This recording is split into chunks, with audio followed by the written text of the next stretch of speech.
On the hunt for comfortable, timeless Western boots? You already know the best place to shop for quality boots is at your local Tecovas store. So stop by Tecovas Nashville at the Mall at Green Hills or on Broadway by Ryman Auditorium. That's right, you now have 2 locations to choose from. Grab a cold one as you shop and get fitted by a pro. Tecovas Nashville is at your service, and you can find your perfectly fitted dream boots with the help of their expert staff. Everyone will be asking where you got your sick new boots, but I won't be asking because I know they must be Tecovas. That's TECOVAS.com. Don't go gently, y'all.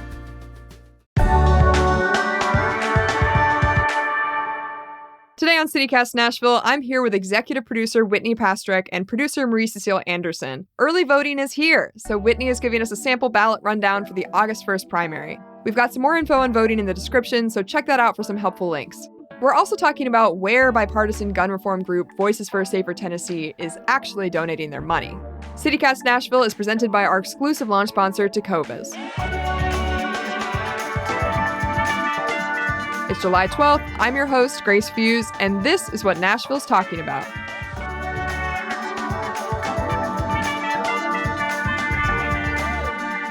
All right, folks, we got some important stuff for you today. Whitney, what's up?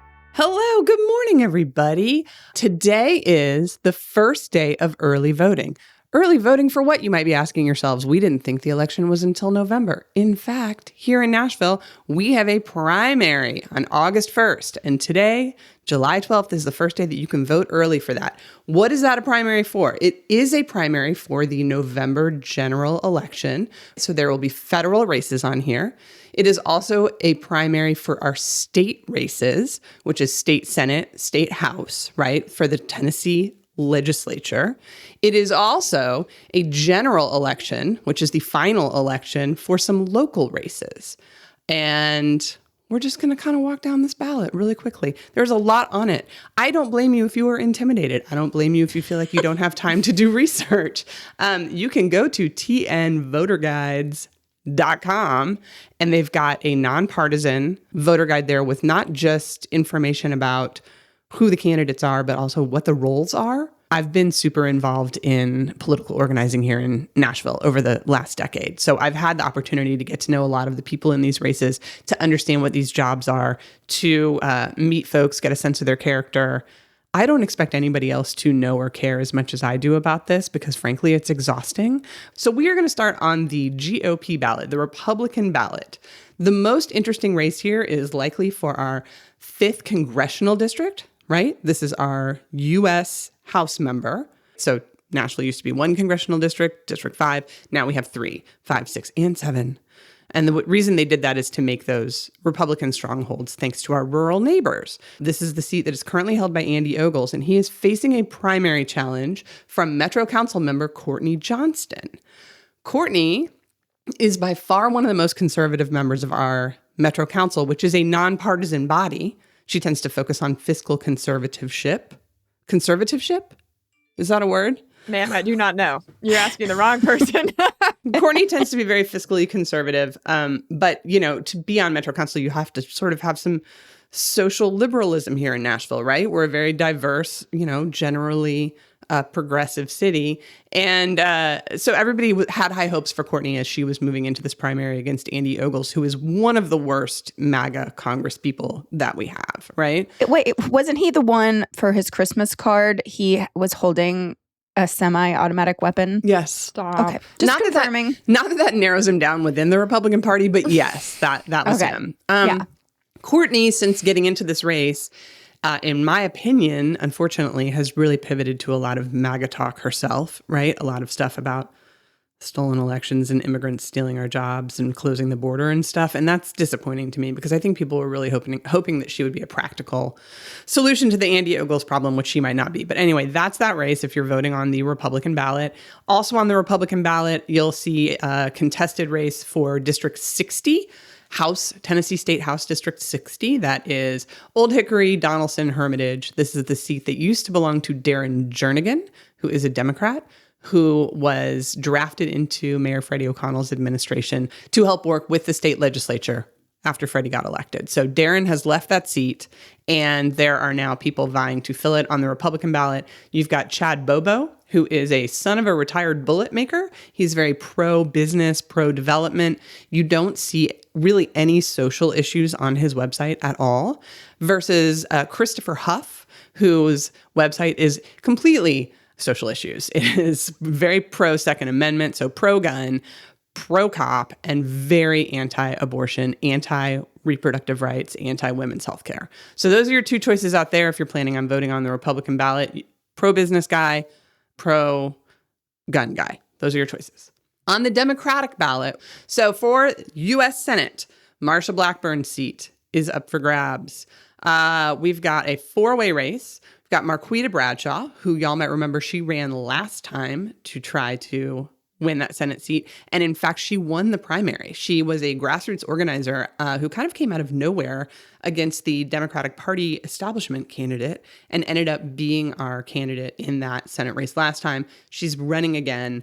Really curious to see what her experience does in this race. Probably her biggest competitor here is Gloria Johnson, who you'll all know. She's a state House rep from Knoxville. She's a teacher, very, very staunch gun control activist. People genuinely love her statewide now because of the Tennessee 3 episode, in which you'll remember she and Representatives Justin Jones and Justin Pearson were, she was almost expelled. The other two were expelled from the Tennessee state legislature after the Covenant School protests. In the Tennessee 6th Congressional District, this is John Rose. Y'all remember John Rose? He's the one with the kid. Oh, that made the faces? That made the faces behind him. Oh, yes. Made national news. Yes. I love that little kid. So we've got a three-way race. This is my district. Laura Bergman, Clay Faircloth, and Cyril, I apologize, I don't know how to pronounce your last name, Focht. Let's go with that. Clay Faircloth has lawn signs up. I've had no voter contact otherwise from any of these folks. And again, this is my congressional district. It's a long shot that anyone would be able to take down John Rose, who, if you'll recall, they've gerrymandered our districts. So TN6, you've got some choices on that Democratic ballot. Please go research them. Pick the one that best aligns with your values. And then in 5 and 7, there are two candidates running unopposed. You've got Miriam Abel-Fazli in District 5, which that will be the Andy Ogles, Courtney Johnston race. She is the chair of the Metro Human Relations Commission, which I am a member of. And then in Tennessee 7, which that's Mark Green's seat, it's Megan Barry, ladies and gentlemen, former mayor of Nashville, Megan Barry. Moving on. House District 60, we're back here again. If you'll recall, this is the old Hickory Donaldson Hermitage seat that used to belong to Darren Jernigan, who was a Democrat. The GOP will be trying to flip this seat. So the challenge is, who can we get in there who can hold it for the Democrats, since we're trying to hold as many seats within this Republican supermajority as we can. It is a three-way race between Tyler Brasher, Shondell Brooks, and John Parrish. Tyler is very invested in infrastructure, sidewalks, transit, sort of day-to-day life stuff. John Parrish has been active here in Democratic politics for a long time. But Shondell Brooks is the very interesting candidate here. Marie, I know you're familiar with her. I am. I hung out with her all day at the Hot Chicken Festival. She's an amazing human being, and she decided to run. Well, actually, one of the many reasons why she decided to run is the fact that her son was shot and killed at the Waffle House shooting a couple years ago. What's interesting to me about her candidacy is that she's really making sure to say that that's not her only issue, right? She's also a single mom. And so she's running on behalf of all these people who, have multiple jobs, multiple kids, are struggling to get by in Nashville right now. So interesting race to keep an eye out for. Please, as usual, if you live in that district, do your research. School board. Okay, so school board races are, for the first time, partisan this time around. They were previously nonpartisan races. This is the first time that they are officially partisan. And so we've got only one contested race for School Board District 1. That's Sharon Gentry's current seat. It basically is north of the Cumberland River and then down into East Nashville, up to Gallatin. So if you're out towards Ashland City, Jolton, Bordeaux, and the east side or the west side of East Nashville, this is your school district. You've got a choice between Demetris Savage Short, who's the Republican nominee. Her platform is that she advocates for classical education. She quoted a Bible verse when they asked her what moved her to run for the seat. And she has said in one of her candidate interviews that she is going to be there to stop, quote unquote, indoctrination. So glean from that what you will.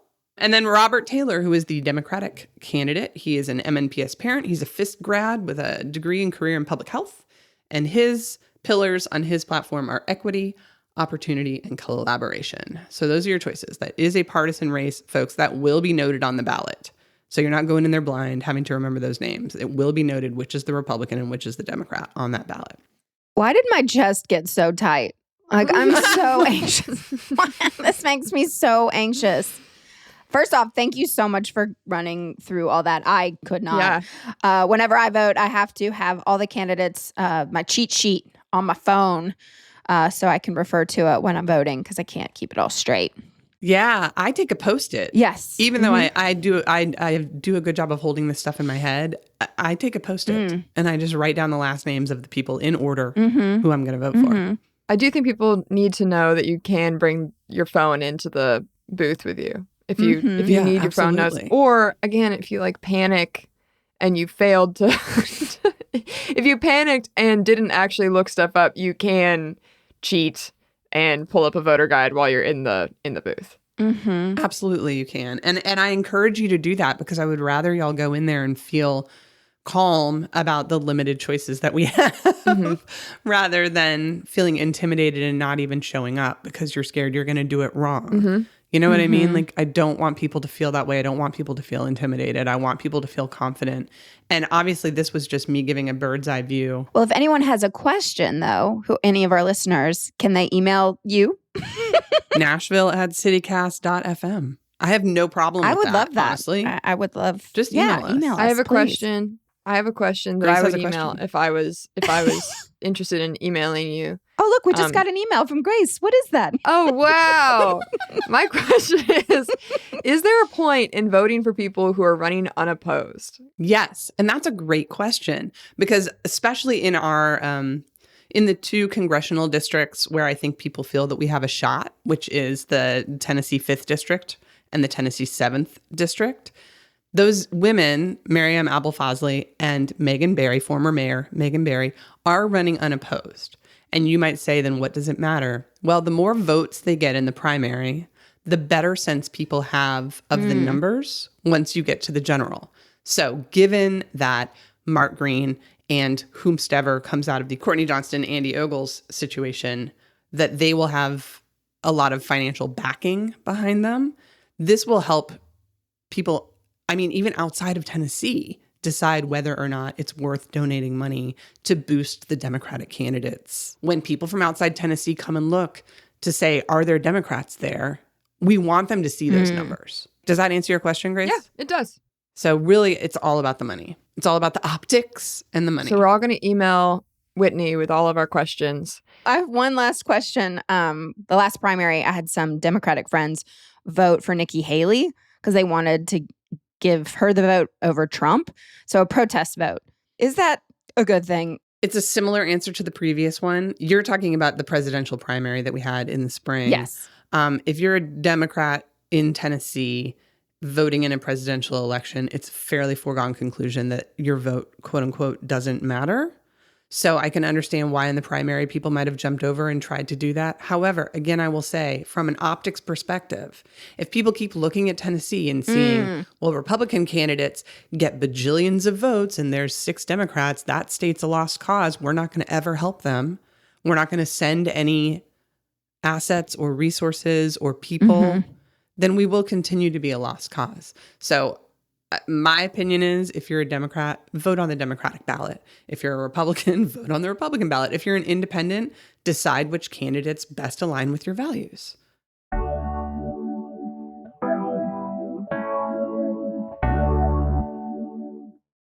All right, Marie, I know you've been involved in gun reform in Nashville. Can you tell me a little bit about what's going on with Voices for Safer Tennessee?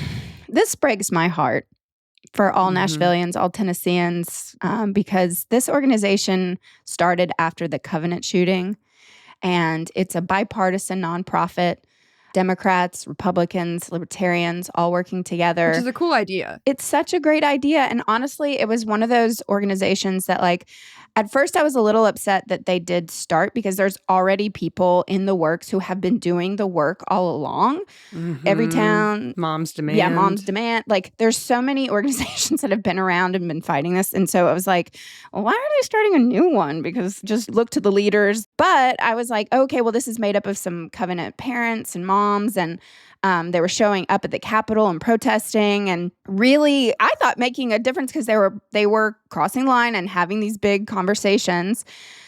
Well, it came out, Holly McCall, the editor of the Tennessee Lookout, was looking at the financial disclosures, and she found out that in their funding, they donated $15,000 to Lieutenant Governor Randy McNally, $10,000 to Speaker Cameron Sexton, $5,000 to William Lamberth, who is the guy, like, if y'all remember, students were protesting at the Capitol, and he actually said, if there is a firearm out there that you're comfortable being shot with, please show me which one. So basically asking the kids, like, what type of gun that was so bad. that they would want to be shot with.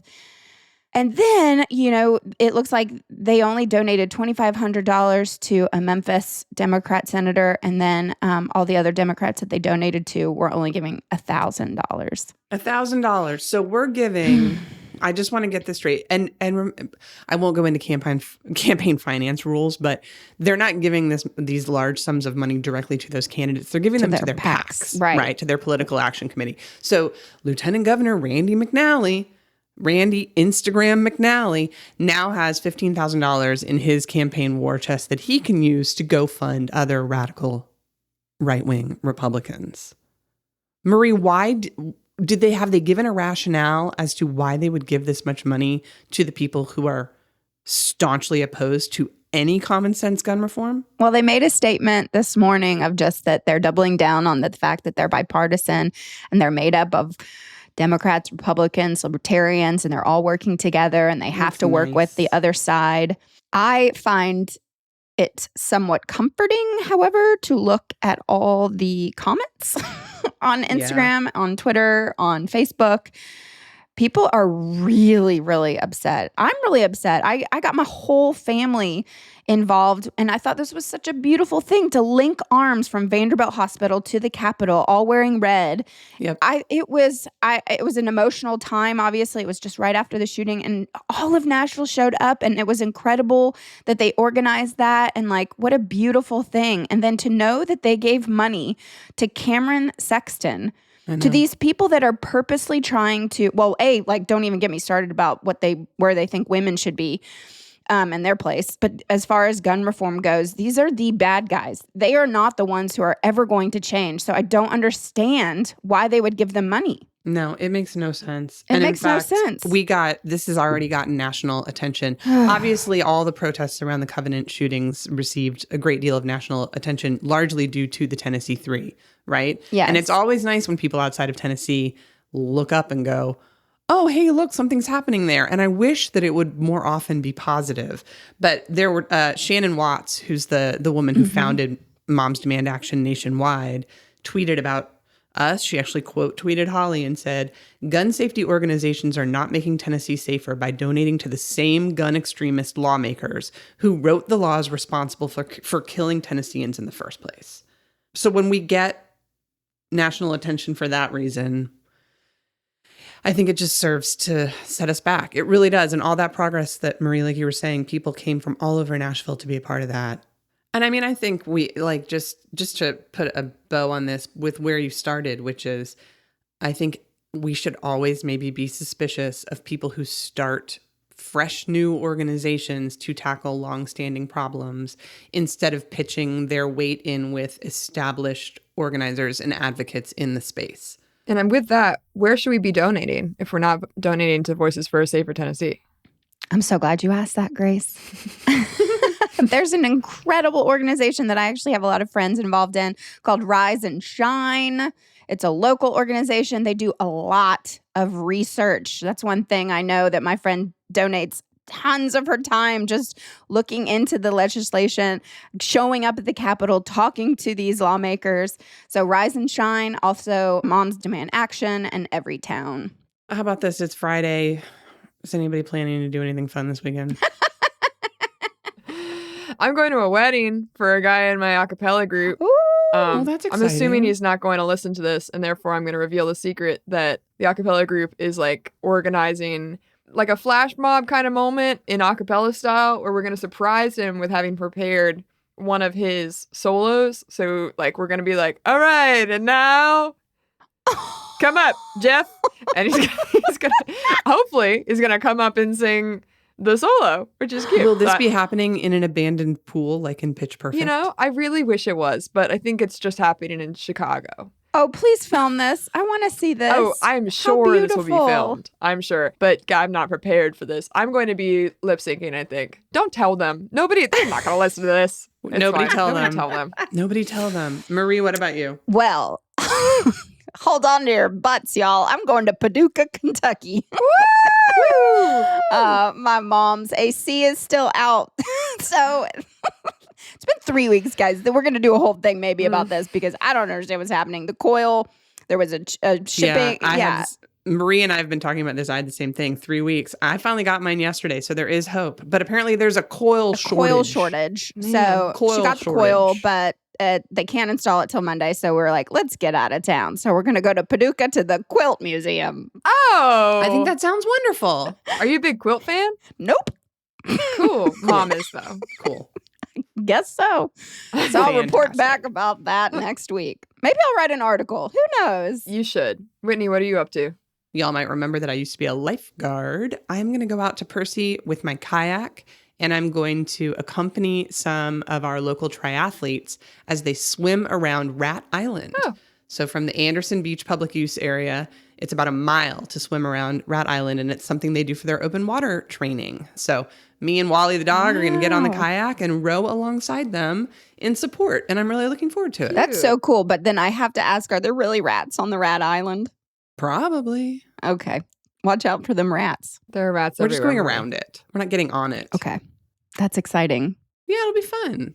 All right. Well, I hope that your weekend doesn't have that many rats in it. There are no rats on Rat Island, and I hope there's no rats in the water surrounding Rat Island, because that's honestly great horror movie idea. There's a Rat Island. This is a Escape great from horror Rat movie Island. idea. It really is. It really is.